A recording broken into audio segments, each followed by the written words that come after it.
কবিতা বারাঙ্গনা, কবি কাজী নজরুল ইসলাম। কে তোমায় বলে বারাঙ্গনা মা, কে দেয় থুতুও গায়ে? হয়তো তোমায় স্তন্য দিয়াছে সীতা সমসতী মায়ে। নাই হলে সতী, তবু তো তোমরা মাতা ভগ্নেরই জাতি।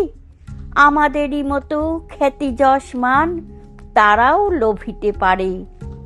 তাহাদের সাধনা হানা দিতে পারে সদর স্বর্গদ্বারে। স্বর্গ বেশ্যা ঘিতাজি পুত্র হলো মহাবীর দ্রোণ। কুমারীর ছেলে বিশ্বপূজ্য কৃষ্ণ দ্বৈপায়ন। কানীন পুত্র কর্ণ হইল দানবীর মহারথী। স্বর্গ হইতে পতিতা গঙ্গা শিবেরে পেলেন পতি। শান্তনু রাজা নিবেদিল প্রেম পুন সেই গঙ্গায়।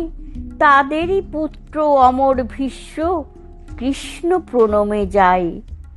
মুনি হল শুনি সত্যকাম, সে জারজ জবালা শিশু। বিস্ময়কর জন্ম যাহার মহাপ্রেমিক সে যিশু। কেহ নয় হেতা পাপ পঙ্কিল, কেহ সে ঘৃণ্য নহে। ফুটিছে অযুত বিমল কমল, কামনা কালীয় দহে।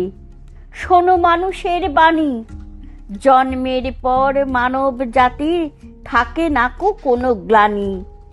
পাপ করিয়াছ বলিয়া কি নাই পুণ্যেরও অধিকার? শত পাপ করে ক্ষুণ্ণ হয়নি দেবত্ব দেবতার। অহল্যা যদি মুক্তি লভে মা মেরি হতে পারে দেবী। তোমরাও কেন হবে না পূজ্য বিমল সত্য সেবী? তব সন্তানে জারজ বলিয়া কোন গোড়া পারে গালি?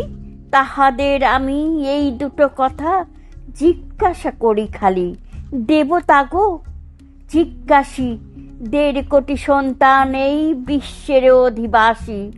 কজন পিতামাতা ইহাদের হয়ে নিষ্কামব্রতী পুত্র কন্যা কামনা করিল? কজন সৎসতী, কজন করিল তপস্যা ভাই সন্তান লাভ তরে? কার পাপে কোটি দুধের বাচ্চা আতুরে জন্মে মরে? স্রেফ পশুর ক্ষুধা নিয়ে হেথা মিলে যত নার নারী, সেই কামনার সন্তান মোরা। তবুও গর্ব কত, শুনো ধর্মের চাই। জারজ কামজ সন্তানে দেখি কোনো সে প্রভেদ নাই। অসতী মাতার পুত্র সে যদি জারজ পুত্র হয়, অসৎ পিতার সন্তানও তবে জারজ সুনিশ্চয়।